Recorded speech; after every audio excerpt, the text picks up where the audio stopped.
রাজনীতি নাকি রাজনীতির জনগণ? রাজনীতির আয়নায় কতটা প্রতিফলন জনগণের, তাদের অবস্থান কোথায়, সেই হিসেবটি বুঝতে যমুনা টেলিভিশনের রাজনীতির এই আয়োজনে পুরো সময় আপনাদের সাথে আছি আমি রোকসানা আনসুমান নিকোল।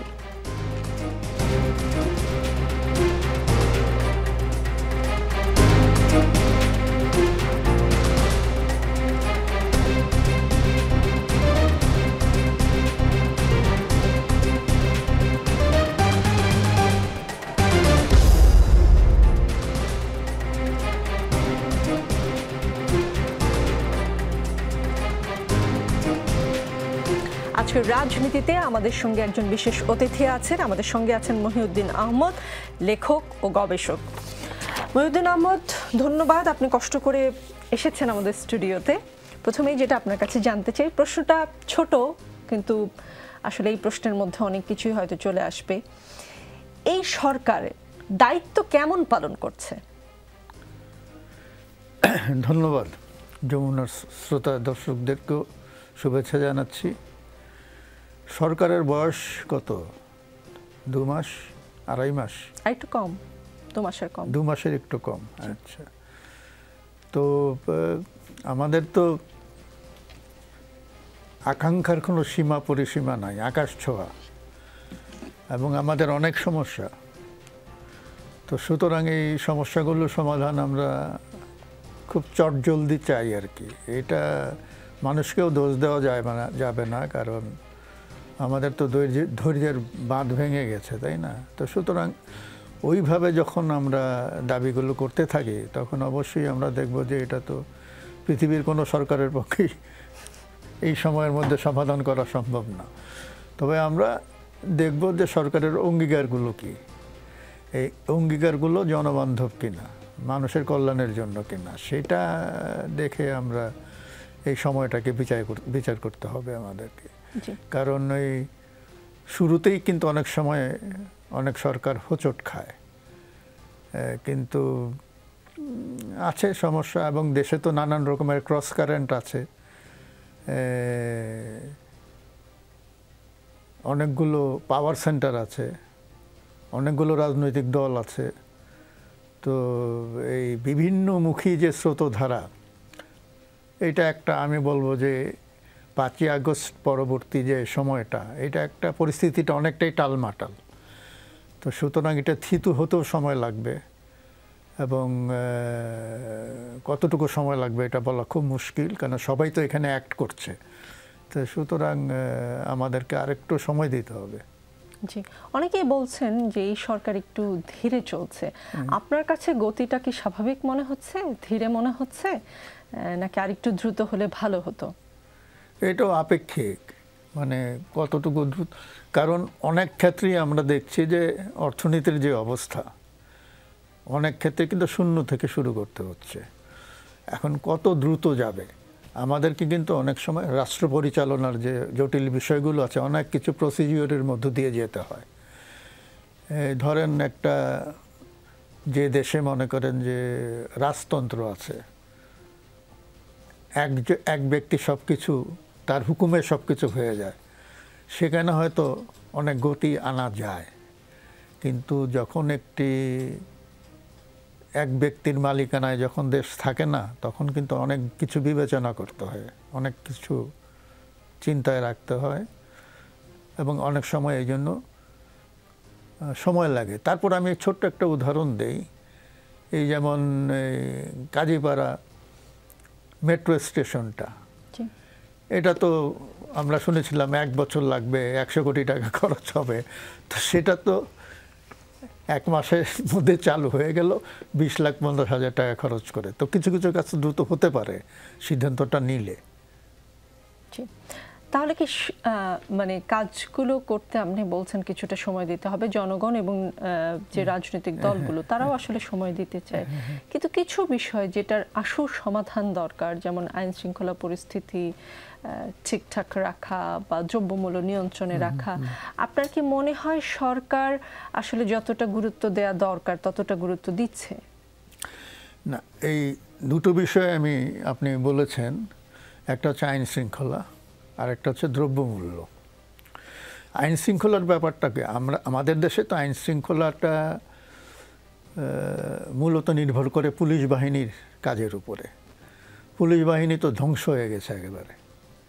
এটার যেভাবে এটার দলীয়করণ বা পারিবারিককরণ করা হয়েছিল, এটা আর সেই কর্মক্ষমতা নাই। সুতরাং এবং পুলিশের উপরে আর মানুষের উপরে আস্থা নাই, এবং পুলিশও অনেক ক্ষেত্রেই আমরা দেখি যে ওরা নিষ্ক্রিয় হয়ে গেছে।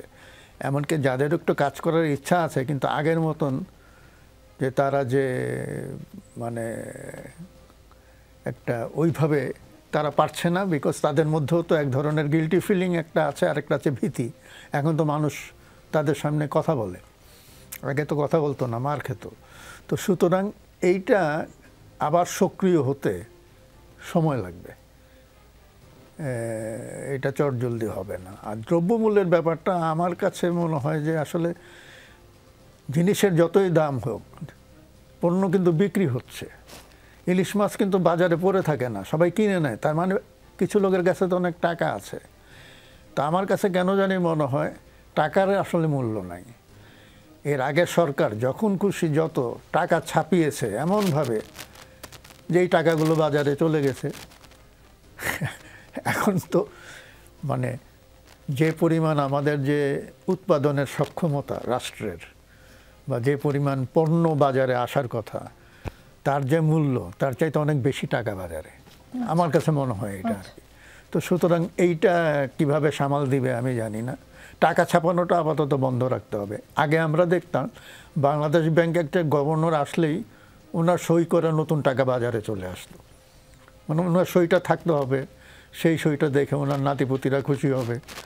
তো এই যে যখন তখন টাকা ছাপানো, আপনি দেখবেন যে 5 বছরে যদি 4 জন গভর্নর হয়, 4 বারই টাকা ছাপানো হয় নতুন করে, এই গভর্নরের সইটা লাগে। তো মানি সার্কুলেশনটা যদি নিয়ন্ত্রণে রাখা যায়, তাহলে দ্রব্যমূল্য, এই সিন্ডিকেট আমরা যতই বলি, প্রত্যেকটা রিটেইলারের কাছে একই রকমের দাম। তো বাংলাদেশে তো কোটি কোটি রিটেইলার আছে, আমরা সব কিছু সিন্ডিকেট বললে তো হবে না। আসলে মানি সার্কুলেশন বেশি হচ্ছে, এটা আমি অর্থনীতির ছাত্র হিসেবে এটা আমার মনে হয়। জি, ইনক্লুসিভ বা সর্বজনের রাষ্ট্র গঠনের কথা বলা হচ্ছে। ইনক্লুসিভ বা সর্বজনের রাষ্ট্র গঠন করতে আপনি বাধা কোথায় দেখেন, আর যেসব বাধা সেগুলোকে আসলেই আমাদের পক্ষে অতিক্রম করা সম্ভব? ইনক্লুসিভ রাষ্ট্র তো একটা আসলে কি বলবো, এটা ওটা রেটরিক। আমরা সবসময় বলি সবাইকে নিয়ে করতে হবে, ওইটা হয় না আসলে। আমি তো পৃথিবীর কোথাও সেরকম উদাহরণ দেখি না, হয়তো আছে, আমার জানা নাই। কিন্তু সবাই মিলে ঝগড়া বিবাদ ছাড়াও তো রাষ্ট্র আছে। আমরা সবসময় স্টেক হোল্ডারের কথা বলি, আমরা স্টেক লুজারের কথা বলি না। এখন তো মানে প্রত্যেকটা কাজের কিন্তু কিছু বেনিফিশিয়ারি আছে, আবার কিছু ভিকটিমও আছে। তো সবাইকে অ্যাড্রেস করে কিন্তু কাজগুলো করতে হয়। তো আমাদের সমাজে যেটা হয়, সেটা স্টেক লুজারদেরকে আমরা কনসাল্ট করি না, সুবিধাভোগীদেরকে বিভিন্ন অংশকে আমরা কনসাল্ট করি। তো এটা সবাইকে যদি করা যায়, এবং এটা যদি একদম গোড়া থেকে, মানে একটা মানুষ এটা ভাবতে শিখবে কীভাবে যখন সে স্কুলে পড়ে। তো আমাদের কারিকুলামগুলো তো এরকম হতে হবে যে আমরা ইনক্লুসিভনেসটা, যে আমরা সবাইকে নিয়ে ভাববো, সমাজকে নিয়ে ভাববো। আমরা কিন্তু ওইটা না করে আমরা প্রথমে রাষ্ট্রের চিন্তা করি। আপনি দেখবেন কোনো একটা ব্যাপারে যদি কিছু হয়, অনেক সময় মিডিয়াতে রিপোর্ট হয় কি রাষ্ট্রের আর্থিক ক্ষতি হয়ে গেল। রাষ্ট্রের তো কোনো অর্থ নাই, অর্থ তো জনগণের। তাকে রাষ্ট্রীয় কোষাগারে টাকা জমা পড়লো না, মানেটা কি? মানে রাষ্ট্রীয় কোষাগারে টাকাটা তো যাবে মানুষ দিবে, তো মানুষকে জোর করে নিয়ে রাষ্ট্রীয় কোষাগার বললে হবে? তো আমাদের মিডিয়াও কিন্তু আমরা শব্দ চয়নে অনেক সময় ভুল করি। কি সরকারের অর্থায়নে এটা হচ্ছে, সরকারের তো কোনো অর্থ নাই, এটা তো জনগণের টাকা। সরকার হচ্ছে জনগণের টাকার কাস্টোডিয়ান, এইটা আমরা ভুলে যাই। জি, জনগণ সরকারকে নিয়োগ দেয় তাদের দেখভাল করার জন্য। যদি জনগণের রাষ্ট্র হয় তাহলে সেটাই হওয়ার কথা, কিন্তু যেহেতু আমাদের এখানে জনগণের রাষ্ট্র না, এই জন্য এটা হয় না। এবার আপনি জনগণের রাষ্ট্র হবার কোনো লক্ষণ দেখেন কিনা? শোনেন, আমরা তো এই যে ঘটনাটা ঘটলো, জুলাই থেকে আগস্ট, বা তার আগেও তো ওটা দীর্ঘ প্রক্রিয়া ছিল, ওঠানামা ছিল, কিছু কিছু সাফল্য ছিল, অনেক ব্যর্থতা ছিল।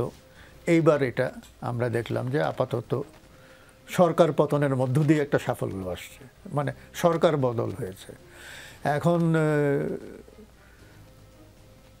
এইটা মানে যেমন আমি গ্রামে ছিলাম, গ্রামে থাকি আমি এখন। গ্রামে তো এটার কোনো আমি দেখি না। আমি দেখলাম ঢাকায় যখন আন্দোলন হচ্ছে, আমার ওই এলাকায় উরুস হচ্ছে, 7 দিন ধরে গান বাজনা হচ্ছে। অন্যান্য গ্রামের কথা আমি বলতে পারবো না। মাঠে যাদের যাওয়ার তারা তো যাচ্ছে, কাজ করতেছে সময় মতন। যদি যে কিছুদিন আগে আমন ধান রোপণ করা হলো, এটা যদি না করে তাহলে তো সময় মতন ফসল হবে না। তো যার যার কাজ করছে। কিন্তু আমাদের এই যে আন্দোলন যেটা আমরা দেখলাম, এটা মূলত আরবান মিডল ক্লাসের আন্দোলন। এবং এই ছাত্ররা সব জায়গাতেই, আমি বলবো যে বড় শহর, ছোট শহর, মফস্বলের শহর, সব জায়গাতেই আস্তে আস্তে তাদের মধ্যে একটা এসছে এবং এটাকে স্পার্ক করেছে। আমি বলবো একটা স্ফুলিঙ্গের মতন। স্ফুলিঙ্গ থেকে যেমন দাবানল হয়, এই যে রংপুরের সেই ছেলেটি আবু সাইদ, ওই ঘটনাটা তো সেটা হয়েছে। এখন কথা হচ্ছে এটাও কিন্তু খুব, আমি বলবো না যে 71 যেমন একটা জনযুদ্ধ আমরা যেরকম বলি, এটা কিন্তু ওই রকম না। আমি তুলনা করতে চাচ্ছি না, দুইটা দুই রকম, দুইটার চরিত্র দুই রকম এবং দুইটার পেছনে আকাঙ্ক্ষাও দুই রকমের। তো সুতরাং ওইভাবেই আমাদেরকে চিন্তা করবে যে সর্বস্তরের জনগণ বলতে আমরা এগুলো তো আবেগী কথাবার্তা বলি, কিন্তু এটা আসলে তা না। জি, নতুন সরকার গঠনের পর থেকে বিভিন্ন দাবি নিয়ে বিভিন্ন পক্ষ মাঠে নামছে। একের পর এক দাবি, আন্দোলন। সারা দেশে এখনো আইন শৃঙ্খলা পরিস্থিতি স্বাভাবিক করা সম্ভব হয়নি, সেটা নিয়ে আমরা আলোচনা করলাম। শ্রমিক অসন্তোষ চলছে, গুলিতে এক শ্রমিক নিহতের ঘটনাও ঘটেছে।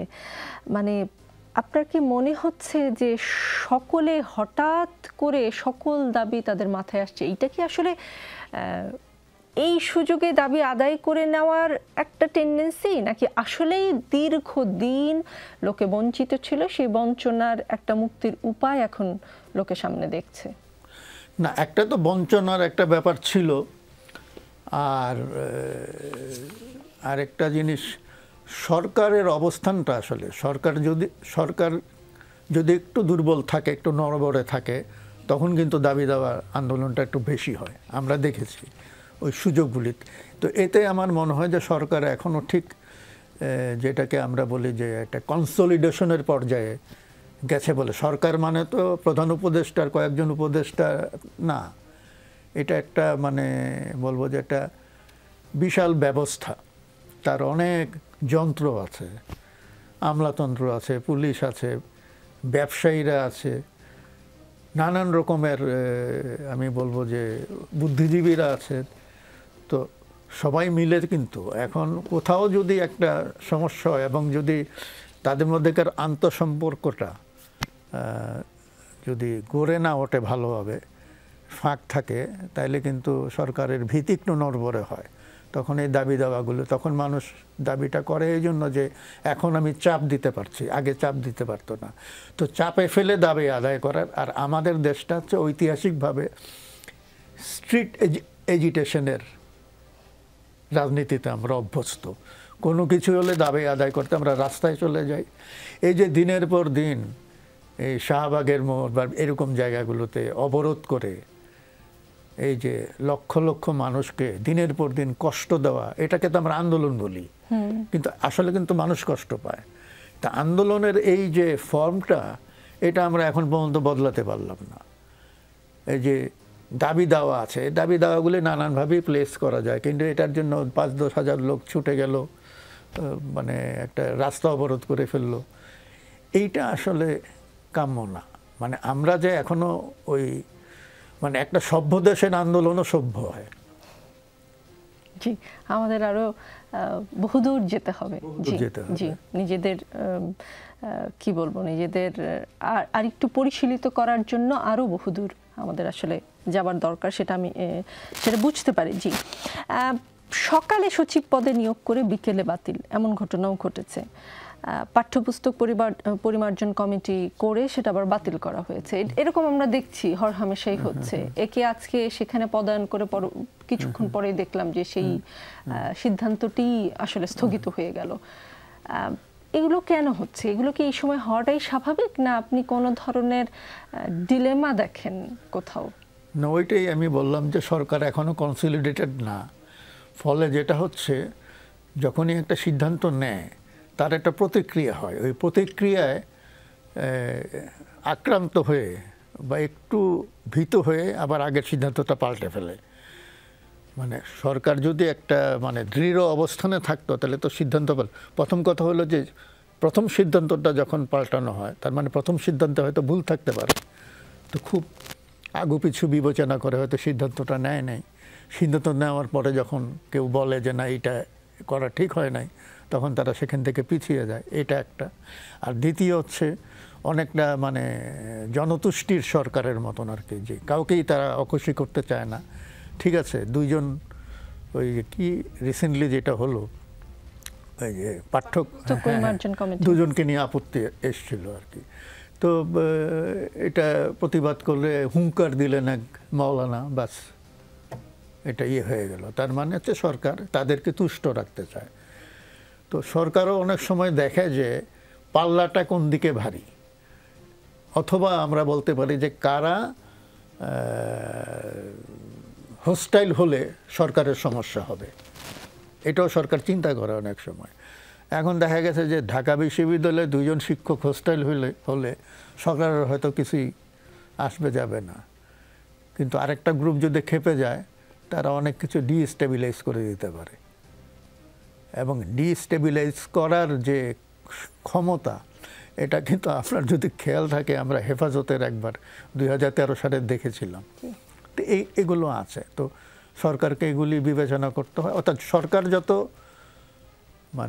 মানুষকে আস্থায় নিতে পারবে, সব স্তরের মানুষকে আস্থায় নিতে পারবে, তখন কিন্তু কোনো পার্টিকুলার একটা গ্রুপ যদি হোস্টাইল হয় তাকে ভালোভাবে সামাল দিতে পারবে। এখন সেই অবস্থানে নাই সরকার। আপনি কি মনে করেন, একদমই আপনার বিশ্লেষণটা জানতে চাই, এখন কি সরকারের প্রায়োরিটি কোনটা হওয়া উচিত? সকলকে তুষ্ট রাখা, নাকি এই মুহূর্তে যেটা করলে সত্যিকার অর্থে রাষ্ট্র সংস্কার হবে এবং ইনক্লুসিভ একটি রাষ্ট্র গঠনের দিকেই তো আমরা যাওয়ার জন্য এই আন্দোলন, যে সকলের যেন স্বাধীনভাবে যেন সকলে মত প্রকাশের স্বাধীনতা পায়, বা সকল জাতি গোষ্ঠী বর্ণ, যেটা ডক্টর মোহাম্মদ ইউনূস প্রথম দিন এসেই বলেছিলেন যে বাংলাদেশ একটি পরিবার, এই পরিবারে নানান মতের ধর্মের লোকজন একসঙ্গে থাকবে। কোনটা আসলে প্রায়োরিটি দেওয়া উচিত? পরিবারের মধ্যে একটা দুষ্ট ছেলে থাকলে তাকেও তো আপনাকে রাখতে হবে পরিবারে। তার মানে কিন্তু আপনি কাউকে বাদ দিচ্ছেন না। এটা পরিবার হিসেবে যদি আমরা সকলকে সন্তুষ্ট রাখতে, সবাইকে সন্তুষ্ট রাখতে হলে সবাইকে একসঙ্গে সন্তুষ্ট রাখতে আপনি পারবেন না, তাই না? কারণ পরস্পরের আকাঙ্ক্ষা এবং দাবিগুলো কিন্তু সাংঘর্ষিক। তো সেই জায়গায় ওখানে ব্যালেন্সটা কিভাবে হবে, এটা খুবই কঠিন কাজ। আর যদি সরকার সিদ্ধান্ত নেয় না আমি সবাইকে সন্তুষ্ট রাখবো না, আমার কাছে প্রায়োরিটি গ্রুপ কারা, সেই জনগণের সেই অংশটাকে আমি সন্তুষ্ট রাখবো, তাহলে আরেক ধরনের কৌশলে যাবে সরকার। তো 5ই আগস্টে যে পরিবর্তনটা হয়েছে, এটাকে আমরা যদি ওই কি বলে ক্লাসিক্যাল সেন্সে বিপ্লব বলি, তাইলে কিন্তু পরবর্তী আচরণগুলি কিন্তু বিপ্লবী আচরণ হয় না। বিপ্লবের প্রথম কাজটাই হওয়া উচিত ছিল যে সংবিধানটা আছে সেটা বাতিল করে দেওয়া। হ্যাঁ, কিন্তু আমরা সেটা করি নাই। তো সুতরাং এই যে সবাইকে সন্তুষ্ট রেখে তারপরে কিছু কিছু ক্ষেত্রে ধরেন যারা একটু বেশি দুষ্টামি করছে তাদেরকে বিচার টিচার করে জেলে ঢুকিয়ে, এটা হলো এক ধরনের। এটাও এক ধরনের আমি বলবো যে কসমেটিক সলিউশনের মতো। জি, আপনি সংবিধান বাতিলের কথা বললেন যে যদি এটা বিপ্লব হতো তাহলে এসেই প্রথমে সংবিধান বাতিল করে দেওয়ার কথা। আপনার ব্যক্তিগত মত কি, এখন সংবিধান বাতিল একদম পুনর্লিখনের কথাও আসছে, আবার সংস্কারের কথাও আসছে, আপনি কোনটা হলে আমাদের দেশের জন্য ভালো হবে বলে আপনি মনে করেন? না, আমরা তো এখন মনে করি যে মানুষ কি চায়। আর সব মানুষ তো সব কিছু চায় না, তাদের সে আর্টিকুলেশনও নাই। তো মানুষের হয়ে কিছু লোক, মানে সমাজের যারা অভিভাবক, যারা চিন্তা ভাবনা করেন, তারাই তো রাজনীতি করেন, বা বলা যায় যে অপিনিয়ন মেকার যারা, তো তারা এটা ঠিকঠাক করবেন। এখন আমাদের এই সংবিধানে এতগুলো সংশোধনী হয়েছে এবং অনেকগুলো সংশোধনী আছে যে একেবারে সংবিধানের চরিত্র পাল্টে দিয়েছে। সুতরাং এইটা এত কাটাছেঁড়ার পরে এটা রাখা না রাখা সমান। আর এই সংবিধানটাই কিন্তু আসলে স্বৈরাচারের জন্ম দিয়েছে। মানে সংবিধানটা এমনভাবে আছে যে এক ব্যক্তির শাসন। তো এটা আপনি কিভাবে কারেক্ট করবেন? আর আমার মনে হয় যে একটা নতুন সংবিধান হলে তো সমস্যা নাই, তাই না?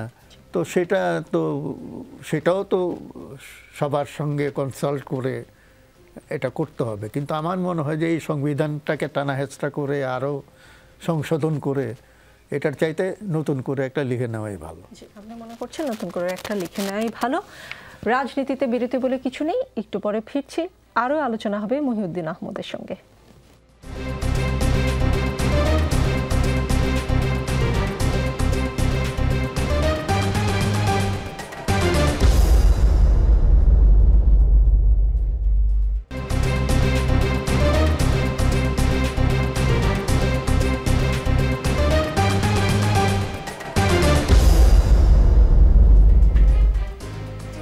দর্শক দেখছেন রাজনীতি, আমাদের সঙ্গে আছেন লেখক ও গবেষক মহিউদ্দিন আহমদ। মহিউদ্দিন আহমদ, আপনার কাছে কি মনে হয় নির্বাচনটা কবে হলে ভালো হয়? এটা তো বলা মুশকিল। যেমন আমাদের 2009-এর পরে 2008-এর পরে ভার্চুয়ালি কোনো নির্বাচন হয় নাই। তাহলে 16 বছর হয়ে গেছে নির্বাচন হয় নাই। তো বা নির্বাচনের নামে যেটা হয়েছে এটা স্রেফ তামাশা। তো এখন আমরা বলছি রাষ্ট্র সংস্কারের কথা। তো রাষ্ট্র সংস্কার না করে নির্বাচন দিলে কি হবে? তাহলে তো আগের অবস্থায় থাকবে। কারণ এখন নির্বাচনমুখী যে দলগুলো আছে, মানে যাদের কোনো নির্বাচনের রাজনীতিতে যাদের ভবিষ্যৎ নাই, আমি তাদেরকে মিন করছি না, কিন্তু যারা নির্বাচিত হওয়ার সম্ভাবনা যাদের আছে, অন্তত সংসদে অনেকগুলো সিট পাবে কম বেশি, আমি তাদের কথা বলি। তারা তো ঘুরে ফিরে বিভিন্ন সময় ক্ষমতায় ছিলেন, তো তারা তো রাষ্ট্র সংস্কার করেন নাই। আর তাদেরকে আমরা বিশ্বাস করব কিভাবে? তো সেই জন্যই এই বিষয়টা আসছে যে সংস্কারের যে সুপারিশগুলো, সেটা নিয়ে কনসালটেশন হবে, সেটা নিয়ে একটা সিটিজেন্স চার্টার হতে পারে। সেটাতে যদি রাজনৈতিক দলগুলো একমত হয়, অঙ্গীকার করে যে তার ক্ষমতায় গেলে সেটা বাস্তবায়ন করবে, তাহলে ওটাই কিন্তু আমাদের নতুন সংবিধানের ভিত্তি হতে পারে। আমি এইভাবেই জিনিসটাকে দেখি। তখন ওটা ওই অঙ্গীকারটা থাকলে তখন এর বাইরে গিয়ে কাজ করলে আমরা বলতে পারবো যে এটা সংবিধান বিরোধী কাজ করেছে। কিন্তু এই ফাঁকা কথায় তো হবে না তো, কারণ আমরা তো অতীতে দেখেছি এদের সবাইকে সরকারে বিভিন্ন সময়, বিশেষ করে আওয়ামী লীগ, জাতীয় পার্টি, বিএনপি এবং জামাতে ইসলামী। কারণ জামাতে ইসলামী বিএনপির পার্টনার ছিল, রাষ্ট্র ক্ষমতার অংশীদার ছিল। তো সুতরাং সবচেয়ে ভালো হতো যে ছাত্র জনতার আকাঙ্ক্ষার প্রতিফলন ঘটিয়ে তারা নিজেরা যদি সংস্কারের প্রস্তাবগুলো দিতেন, তাহলে সেটা নিয়ে একটা জন আলোচনা হতো।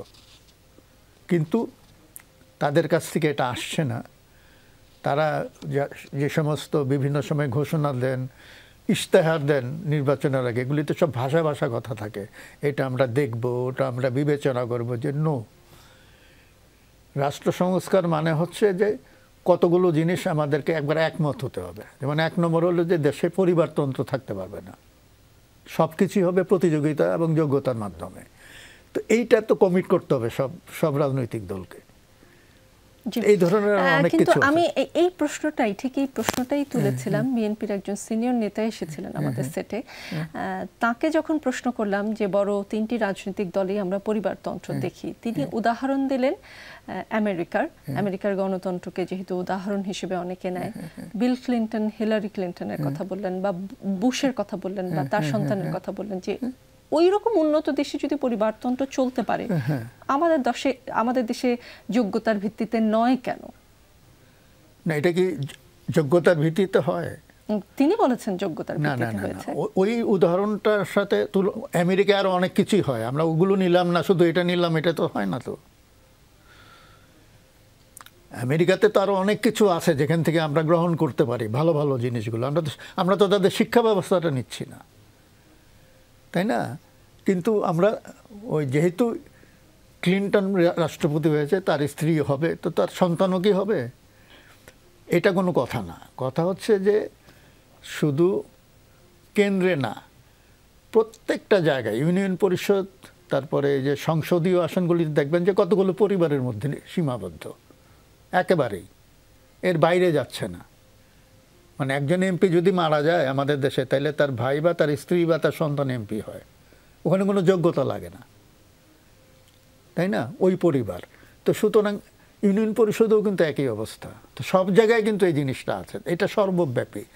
তো পরিবারতন্ত্র বলতে আমি কিন্তু খালি ওটা বোঝাচ্ছি না যে একেবারে প্রধানমন্ত্রী কে হবে, একদম ওখান থেকে শুরু করে ইউনিয়ন পরিষদ পর্যন্ত। আর দলের মধ্যে ওটাও আমি বলবো যে একজন যদি দলের প্রতিষ্ঠার সঙ্গে জড়িত, দীর্ঘদিন ধরে রাজনীতি করছেন, তিনি হঠাৎ করে তার হাঁটুর বয়সে একটা ছেলের সাথে প্রতিযোগিতা করে উনি তো দলের চেয়ারপারসন হতে পারবেন না, কারণ সে তো নেতার সন্তান। তো ওখানে তো একটা নেতার সন্তান হিসেবে সে এলিভেটেড হয়েছে, সেখানে তার প্রতিযোগিতা নাই। যেমন আজকে দেখেন আওয়ামী লীগের সংগঠনের কোথাও অস্তিত্ব নাই, ফেসবুকে আছে, বাস্তবে তো নাই। তো আওয়ামী লীগের স্পোক্স পারসন এখন কে? শেখ হাসিনার ছেলে। সে তো এই দলের নেতা ছিলেন না তিনি, তা দলের নেতারা গেল কই? তো ঘুরে ফিরে ওই পরিবারের মধ্যেই আছে। কারণ আওয়ামী লীগকে এখন রক্ষা করার ত্রাণকর্তার ভূমিকায় নেমেছেন হাসিনার সন্তান, তার দলের আর কেউ নাই। তো সব জায়গায় আমরা এই জিনিসগুলো দেখি। আপনি যেহেতু আওয়ামী লীগের কথা তুললেন, প্রশ্নটা করতেই চাই। আওয়ামী লীগের ভবিষ্যৎ আপনি কি দেখেন? প্রত্যেকটি রাজনৈতিক দল নিয়ে আপনার আলাদা গবেষণা আছে, বিশ্লেষণ আছে। এখনকার আওয়ামী লীগের ভবিষ্যৎ কি দেখেন আপনি? না, আওয়ামী লীগের ভবিষ্যৎ, আমি আসলে সংগঠনটা মরে গেছে এই গত 15 বছরে। যেহেতু প্রধানমন্ত্রী শেখ হাসিনা তিনি ডিজিএফআই এবং পুলিশ দিয়ে দেশ পরিচালনা করেছেন, এবং কিছু ব্যবসায়ী এবং আমলাকে দলীয়করণ করে। উনি তো দলের উপর নির্ভর করে দেশ চালান নাই। দলটা তো যেটুকু ছিল উত্তরাধিকার সূত্রে তিনি যে দলটা পেয়েছিলেন সেটা তো ধ্বংস হয়ে গেছে ওখানে। আপনি একটা জিনিস, আমি একটা উদাহরণ দেই। এই যে ছাত্র জনতা মিছিল করে 5ই আগস্ট ঢাকার দিকে আসলো, তারা বলেন তাদের দল অনেক পুরনো, অনেক বড়, হ্যাঁ, স্বাধীনতার নেতৃত্ব দিয়েছে, হ্যাঁ, বঙ্গবন্ধু সৈনিক সব স্লোগান দিল কি, নেত্রী তোমার ভয় নাই, রাজপথ ছাড়ি নাই। তো ওই দিন 5 লাখ লোক গণভবনে গিয়ে তাকে প্রোটেক্ট করতে গেল না কেন? ওরা কোথায় গেল? তারা এই দলের লোকগুলো। এটা একটা জিনিস বোঝা যায় যে এতদিন তারা বিভিন্ন সমাবেশে লোক ভাড়া করে আনতো। বিএনপি এবং জামায়াত আপনি বললেন সরকারে তারা পার্টনার ছিল একসময়, কিন্তু 5ই আগস্টের পর দুই দলের কিছু বিবৃতিতে মোটামুটি স্পষ্ট যে তাদের আগের সম্পর্কটি ঠিক আগের মতো অত নিবিড় হয়তো নেই। সেটির কারণ আপনি কি মনে করেন? এবং এখন কি তাহলে বিএনপি এবং জামায়াতে ইসলাম দুটি প্রধান বিরোধী দল হতে যাচ্ছে কিনা, সেই রকম কোনো লক্ষণ আপনি দেখেন কিনা? না, এই দুটার মধ্যে একটা সরকারি দল হয়ে যেতে পারে, বিরোধী দল তো আলটিমেটলি নাও থাকতে পারে। না, মানে একে অপরের বিরোধী দল। বিএনপি আওয়ামী লীগের মধ্যে যে কেমিস্ট্রিটা কাজ করে, আরে বিএনপি এবং জামাতের মধ্যে, এটা কিন্তু এই অ্যালায়েন্সটা কিন্তু হচ্ছে আওয়ামী লীগকে পলিটিক্যালি রেজিস্ট করার জন্য। এবং আমরা দেখেছি যে 91 সালে একটা আন্ডারহ্যান্ড অ্যালায়েন্স ছিল, আর 2001 সালে ছিল ওপেন অ্যালায়েন্স। দুইবারেই বিএনপি বেনিফিটেড হয়েছে, জামাতও বেনিফিটেড হয়েছে। 96-তে তারা একসঙ্গে ছিল না, এর ফলে বিএনপিও লুজ করেছে, জামাতও লুজ করেছে। তো যেটা হলো যে আওয়ামী লীগ যেহেতু এখন দৃশ্যপটে নাই, তো এখন তো তারা তাদের নিজ নিজ শক্তি পরীক্ষার জন্যে মল্লযুদ্ধে নামতেই পারে। এইটা একটা ইয়ে আছে। যদি আওয়ামী লীগ যেহেতু সিনে নাই, বা যদি 2-1 বছরের মধ্যে বা 5 বছরের মধ্যেও যদি নির্বাচন হয়, আমরা এর আগে দেখেছি 75-এর পরে কামব্যাক করতে অনেক সময় লাগে। তো সুতরাং আওয়ামী লীগ যদি রাজনৈতিক দল হিসেবে টিকে থাকে, সংগঠিত হয়, আমি নিকট ভবিষ্যতে কোনো চ্যালেঞ্জ দেখি না তাদের কাছ থেকে। সেই ক্ষেত্রে বিএনপি এবং জামাতের মধ্যে একটা প্রতিদ্বন্দ্বিতা হবে, এবং জামাত যদি মনে করে যে না, আমরা রাষ্ট্র ক্ষমতার অংশীদার হব, বিএনপিও যদি মনে করে, তাহলে তারা একটা হয়তো অ্যালায়েন্সে যেতে পারে। আদারওয়াইজ তো এটা আসলে তারা হয়তো পরস্পরের শক্তি পরীক্ষা করছে। জি, ছাত্র জনতার অভ্যুত্থানের পর এখন রাজনীতির মাঠে জামাতে ইসলামী সহ ইসলামপন্থী দলগুলোর যে সরব উপস্থিতি এবং কার্যক্রম দেখা যাচ্ছে, সেই তুলনায় বামপন্থী রাজনৈতিক দলগুলো ততটা আসলে সক্রিয় নয়, বা জনগণের ফোকাসেও আসলে ঠিক যে আছে বিষয়টা সেরকম না।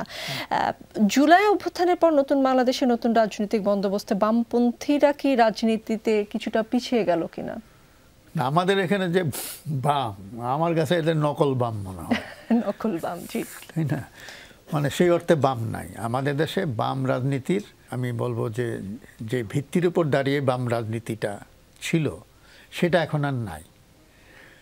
এখন নাম সর্বস্ব বাম দল কয়েকটা আছে, নেতা আছেন, কিন্তু সেই অর্থে সংগঠনও নাই, সেরকম কর্মীও নাই। এখন সবাই কিন্তু বাম দলগুলিও কিন্তু বলে না যে আমরা ক্ষমতায় গিয়ে বাম শব্দটাই তো আমার কাছে খুব ইয়ে লাগে। আগে তো বলতো আমরা কমিউনিজম প্রতিষ্ঠা করব বা সমাজতন্ত্র প্রতিষ্ঠা করব। এখন তো সেই কথাটা তারা বলেন না। এখন তারা যে কথাগুলি বলেন এগুলো হচ্ছে মোটামুটি একটা কল্যাণ রাষ্ট্রের কথা। সেই কল্যাণ রাষ্ট্রের কথা কিন্তু জামাতও বলে, বিএনপিও বলে, আওয়ামী লীগও বলে। তো সুতরাং বাম বলে কিছু নাই। আর ইসলামী দলগুলো তারা সবাই বলে যে তারা ইসলাম প্রতিষ্ঠা করবে, এটা আগেও বলতো, এখনও বলে। তো সেই ক্ষেত্রে আপনি বলতে পারেন যে এরা ইসলামী দল। আর সত্যিকার ইসলামী কিনা জানি না, কারণ ইসলামী দল আমাদের এখানে বোধহয় 50-60টা 70টা আছে। একটা আরেকটারে দেখতে পারে না, একটা আরেকটাকে কাফের বলে। তো সুতরাং এখানেও একটা ঝামেলা আছে। জি, কিন্তু ইসলামী দলগুলো সম্ভবত এক হওয়ার চেষ্টা করছে, জামায়াতে ইসলামের সাথে অ্যালাই করার একটা কথা আমরা শুনতে পাচ্ছি। সেক্ষেত্রে এই জোটটাকে আপনি বিএনপির জন্য বড় চ্যালেঞ্জ হিসেবে দেখেন কিনা? না, এখানে কিন্তু ইসলামী দলগুলো অনেকগুলো বিএনপির সাথেও জোটে ছিল, এখনও সম্ভবত আছে। ওরা যে 20 দলীয় জোট করেছিল, পরে অবশ্য ভেঙে গেছে ওটা, কিন্তু জোটে তো অনেকগুলো ইসলামী দল ছিল। কয়েকটা ইসলামী দল আওয়ামী লীগের সঙ্গেও ছিল 14 দলীয় জোটে। সুতরাং ইসলামী দল বলতে আমরা যাদেরকে বুঝি, এরা সবাই মিলে জোটবদ্ধ হবে। যেমন কতগুলো আছে এটা রাজনৈতিক দলই না। তবলিগে জামাত কোনো রাজনৈতিক দল না, বা হেফাজতে ইসলাম কোনো রাজনৈতিক দল না। তারা রাষ্ট্র ক্ষমতার চর্চা করে বলে মনে হয়, আমার কাছে তাদেরকে প্রেশার গ্রুপ মনে হয়। আর তারা যদি রাজনীতিতে নামে তাহলে একটা ফর্মিডেবল ফোর্স হতে পারে। এই যে চরমোনাইয়ের পীর একজন আছেন, তো তাকে ওই যে কি বলে বরিশাল সিটি কর্পোরেশন নির্বাচনে তিনি দাঁড়িয়েছিলেন, আওয়ামী লীগের লোকেরা তাকে পেটালো, দাঁত ফেলে দিল, তাকে রক্তাক্ত করলো, কিচ্ছু হলো না। তো মানে ইসলামী দল বলতে আমরা যাদেরকে বলি তাদের মধ্যে একমাত্র মানে শক্তিশালী সংগঠন আছে জামাতের। তো যে স্ট্র্যাটেজিটা যেটা হয়, যেমন আমরা দেখেছি 14 দলীয় জোটের মধ্যে, মানে শেখ হাসিনা জাসদকে কেন নিল, ওয়ার্কার্স পার্টিকে কেন নিল, বিবেচনা ছিল যে অন্তত এরা যাতে বিএনপির সঙ্গে চলে না যায়। আচ্ছা, কিছু উচ্ছিষ্ট দিয়ে 1-2টা এমপি বানিয়ে বা একটা মন্ত্রিত্ব দিয়ে যদি রাখা যায়, কিন্তু জানে যে এরা তার লোক না। তো জামাতও এটা করতে পারে যাতে তারা মানে অন্যদিকে না চলে যায়, হয়তো কিছু সুবিধা দিয়ে, কিছু শেয়ারিং করে একসাথে রাখার একটা চেষ্টা হবে। কিন্তু নির্বাচনের মাঠে ওই দলগুলো খুব একটা মানে আমি জানি না, অতীতে আমরা যেটা দেখেছি খুব একটা সুবিধা করতে পারবে বলে মনে হয় না। জি, যেসব রাজনৈতিক নেতৃবৃন্দকে আটক করা হচ্ছে বা মামলা হচ্ছে, বিভিন্ন জায়গায় মামলা হচ্ছে, সেসব নিয়ে আলোচনা সমালোচনা দুটোই আছে। যে মামলাগুলো আসলে যেমন হওয়ার কথা, তাদের বিরুদ্ধে যে মামলা, সেই মামলা না হয়ে দুর্নীতির মামলা হতে পারে কারো বিরুদ্ধে, কিন্তু সবগুলোই মোটামুটি হত্যা মামলা হচ্ছে। এই মামলাগুলো খুব একটা শক্ত হচ্ছে না বলে অনেকেই মনে করেন, বা যাদেরকে আটক করা হচ্ছে তাদের সবাইকেই আসলে এভাবে আটক করার প্রয়োজনীয়তা নিয়েও কোথাও কোথাও প্রশ্ন উঠেছে। আপনি এগুলোকে কিভাবে দেখছেন? আমাদের দেশের মানে ব্যবস্থাটা এরকম যে কারো বিরুদ্ধে কোনো অভিযোগ যদি থাকে, মামলা দিয়ে তাকে আদালতে নিয়ে এগুলো আগে তাকে গ্রেপ্তার করে ফেলা হয়, মানে গ্রেপ্তার করে রিমান্ডে নিয়ে নেওয়া হয়। সব মানে প্রথম সুযোগে গ্রেপ্তার করে ফেলা, এই জিনিসটা শুরু থেকে হয়ে আসছে। এটা আমার মানে এটা সমর্থনযোগ্য না, যে কিছু হলেই গ্রেপ্তার করতে হবে কেন। আপনি তাকে নজরদারিতে রাখতে পারেন যাতে দেশ থেকে চলে না যায় যদি সে অপরাধী হয়ে থাকে, কিন্তু প্রথমেই কেন নজর, আর যদি খুব মানে ভয়ঙ্কর রকমের অপরাধী হয় তাহলে গ্রেপ্তার হতে পারে। এটা হলো 1 নম্বর। 2 নম্বর হচ্ছে যে মামলাগুলো দিচ্ছে বেশিরভাগ ক্ষেত্রে হত্যা মামলা দিচ্ছে। এখন এটা কিভাবে প্রমাণ হবে আমি জানি না, অনেক ক্ষেত্রে প্রমাণ করতে পারবে না। এটাও হতে পারে যে তারা যাতে ছাড়া পেয়ে যায় এই জন্য ইচ্ছে করে এগুলো করা হচ্ছে, এটা একটা সন্দেহ আছে। আরেকটা হচ্ছে যে এমনভাবে মামলা দিচ্ছে, হত্যা মামলা, যাতে তাদের জামিন না হয়, তখন তাদেরকে আটকে রেখে রিমান্ডে নিয়ে অন্যান্য তথ্য নিয়ে অন্যান্য মামলাগুলি দেবে, এটাও হতে পারে। বিএনপি এবং আওয়ামী লীগ বাংলাদেশের বড় দুটি দল। আওয়ামী লীগের কাছ থেকে বিএনপির কি কি শিক্ষণীয়, যেটা বিএনপি ভবিষ্যতে করা উচিত হবে না?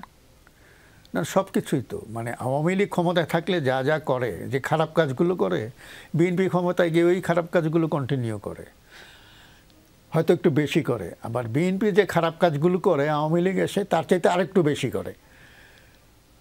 তো এখন তো তাদের কাছ থেকে, পরস্পরের কাছ থেকে ভালো কি আছে এটা তো আমি জানি না। ভালো মানে দেখতে পান না? আমি তেমন কিছু তো দেখি না। ভালো তো সমাজের অন্যান্য অংশেও আছে, কিন্তু রাজনৈতিক দলগুলোর যে ক্ষমতার চর্চা করতে গিয়ে যে সমস্ত কাজ করে, সেখান থেকে তারা খারাপ জিনিসগুলো শেখে। আচ্ছা, ওর আমলে আমার দলের লোককে পুলিশ পিটাইছে, ঠিক আছে, আমরা ক্ষমতায় গিয়ে ওদের দলের লোকদেরকে আরো বেশি পিটাবো। এটাই কিন্তু হচ্ছে। যে পুলিশ কি বলে তোফায়েল আহমদকে পিটাইছে, মতিয়া চৌধুরী নাকি পিটানোর আগে রাস্তায় শুয়ে পড়তো, তো এরকম হচ্ছে। তো এরাও তো তাই করেছে, বিএনপির খোকাকে পিটিয়ে রক্তাক্ত করেছে। ওই আমরা দেখলাম যে সংসদ ভবনের সামনে জয়নাল আবদিন ফারুককে পিটালো। তো এই কাজ, মানে যখন যে আসবে পেটাবে, এই কাজগুলো এরা করে। তারপরে চুরিচামারি, এটাও পরস্পরের কাছ থেকে শেখে, এবং প্রচুর চুরিচামারি 2 দলের লোকেরাই করেছে। আমরা তো নাম ধরে ধরে বলে দিতে পারি যে অমুক চোর, বলি না কামাকা, কারণ আমি তা প্রমাণ করতে পারবো না ওইভাবে। যে যখন ঘুষ নেয়, ঘুষ তো রিসিপ্ট দিয়ে নেয় না, আপনি প্রমাণ করবেন কিভাবে? কিন্তু আমরা জানি লোকটা ঘুষখোর, কারণ তার টেবিলে ফাইল নড়ে না। তো সুতরাং এরকম অনেক কিছু আছে। তো তারা পরস্পরের কাছ থেকে খারাপ কাজগুলো শেখে। এবং এখন যেটা হচ্ছে, আপনার খেয়াল আছে 2001-এর নির্বাচনের পরে বিএনপি একটা তাণ্ডব চালিয়েছিল আওয়ামী লীগের কর্মীদের উপরে এবং সংখ্যালঘুদের উপরে। এটা থেকে তো তাদের কোনো অনুশোচনা নাই। এখন আবার আমরা দেখলাম যে এর আগে যে তামাশা নির্বাচনগুলো হয়েছে, এরপরে আওয়ামী লীগ একই কাজই করেছে, ওদের বিরুদ্ধে মামলা টামলা দিয়েছে। আমরা জানি 2001-এর নির্বাচনের পরে এটা বিশাল নিউজ হেডলাইন হয়েছে, যে পূর্ণিমা রানী শীল, মনে আছে? আবার আমরা দেখলাম যে এই যে 2018 সেই নির্বাচনের পরে নোয়াখালীর সুবর্ণচরে একই কাণ্ড হয়েছে। তো সুতরাং এগুলোই তারা করে। মানে খারাপ জিনিসগুলো উত্তরাধিকার সূত্রে একে অপরের কাছ থেকে নিয়ে বয়ে বেড়াচ্ছে। কিন্তু এই সময় কি এসব করে খুব বেশি সুবিধা পাবে কিনা এটা প্রশ্ন থাকলো। সাথে আরেকটা বিষয় জানতে চাই, জাতীয় পার্টিকে নিয়ে বা জাতীয় পার্টির যে চেয়ারম্যান এখন জিএম কাদেরকে নিয়ে কথা হচ্ছে যে তিনি বা তার দলের ভুলের কারণে আসলে আওয়ামী লীগ সরকার এভাবে একতরফা নির্বাচন করতে পেরেছিল। জাতীয় পার্টির এখনকার যে চরিত্র, সেটাকে আপনি কিভাবে মূল্যায়ন করেন? জাতীয় পার্টিটাকে আমার সবসময় মনে হয়েছে আওয়ামী লীগ এবং বিএনপির মধ্যে একটা বাফার, এবং এটাকে রেখে দিয়েছে কিছু সংস্থা বাফার হিসাবে কাজ করার জন্যে। জাতীয় পার্টির কিন্তু আলাদা কোনো রাজনীতি নেই। আপনি তো আওয়ামী লীগের একটা স্পষ্ট অবস্থান আছে কিন্তু রাজনীতিতে, বিএনপিরও একটা আছে, জামাতের আছে। জাতীয় পার্টির অবস্থানটা আমরা জানি না আসলে তার পলিটিক্সটা কি, মানে ওইটা দিয়ে আইডেন্টিফাই করা যাবে না। তো এই একটা সমস্যা। তো জাতীয় পার্টি তো ধরেন আওয়ামী লীগের সঙ্গে জাতীয় পার্টির একটা সমঝোতা ৮০ দশক থেকেই ছিল। সমঝোতা করে শেখ হাসিনা ৮৬ সালে নির্বাচন করলেন আওয়ামী লীগকে নিয়ে, সঙ্গে জামাতও গেল, ফলে জামাতও বৈধ হয়ে গেল, এরশাদও বৈধ হয়ে গেল। এই কাজটা হাসিনা খুব সাকসেসফুলি করলেন। তখন তাদের একটা মনোবাসনা ছিল যে এরশাদ রাষ্ট্রপতি থাকবেন, শেখ হাসিনা প্রধানমন্ত্রী হবেন, এইভাবে চলবে, কিন্তু সেটা ফাংশন করে নাই। এরপরে আমরা বিভিন্ন সময় দেখেছি যে জাতীয় পার্টি খুব কষ্টে ছিল। বিএনপির প্রথম মেয়াদে প্রচুর ধরপাকড়, জেল জুলুম, এরশাদকে পুরো টার্মটাকে জেলে থাকতে হয়েছিল। তখন তাদের সঙ্গে আওয়ামী লীগের একটা হয়। আবার একটা পর্যায়ে দেখলাম যে 2006-এর ইলেকশনের আগে, 2007-এ যে ইলেকশনটা হওয়ার কথা ছিল যেটা হয় নাই, তার আগে কিন্তু এই 4 দলীয় জোট বিএনপির নেতৃত্বে যেটা হলো সেখানে কিন্তু এরশাদ ছিলেন। এখানে বাগড়া দিল আওয়ামী লীগ, শেখ হাসিনা, ফলে জাতীয় পার্টি ভাঙলো। এই যে নাজিবুর রহমান মঞ্জু একটা, সে আর তার ছেলে মিলে একটা পার্টি করলো, এরশাদ আলাদা হয়ে গেল। তখন ওই এরশাদ কিন্তু আর খালেদার সঙ্গে জোটে গেলেন না, উনি চলে আসলেন আলাদা। এটাও আওয়ামী লীগের ইয়েতে।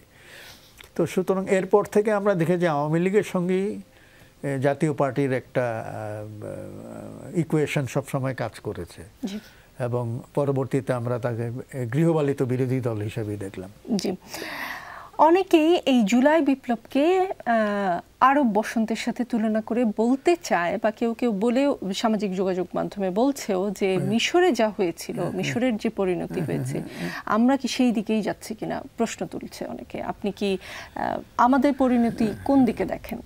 না, আমাদের এখানে যখন ওই যে গণজাগরণ মঞ্চের আন্দোলন হলো শাহবাগে, তখন কিন্তু আরব বসন্তের পরপর ওই জিনিসটা তখনও একটা তুলনা হয়েছিল। তো আমাদের আসলে মানে ওই মিশর বা তিউনিসিয়া ওইসব জায়গায় যে ওদের মতন তো আমাদের দেশটা না। আমাদের এখানে প্রত্যেকটা আন্দোলনের কিন্তু একটা স্বাতন্ত্র্য আছে, মানে একই মডেল সব জায়গায় কাজ করে না। আমাদের এখানে ভিয়েতনাম মডেলও কাজ করে না, কিউবার মডেলও কাজ করে না, ইজিপশিয়ান মডেলও কাজ করবে না। আমরা অনেক সময় তুলনা করি, বা আমরা এটা বাঙালি চরিত্রের মধ্যে কিন্তু এই জিনিসটা আছে, যে তুলনা করলাম।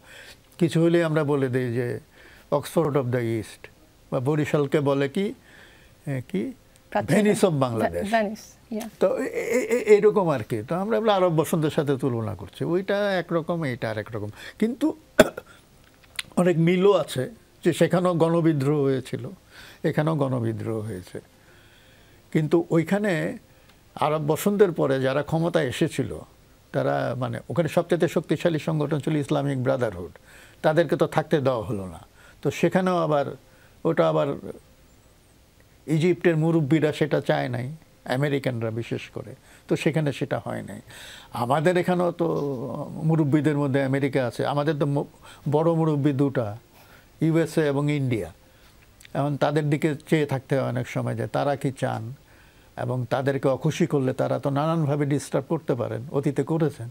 তো সুতরাং ওইটাও দেখতে হয়। অনেক ধন্যবাদ মহিউদ্দিন আহমদ আপনার মূল্যবান মন্তব্যের জন্য। রাজনীতিতে শেষ বলে কিছু নেই, চলতে থাকবে রাজনীতির আলোচনা, চলতে থাকবে রাজনীতির কথা। ভালো থাকুন।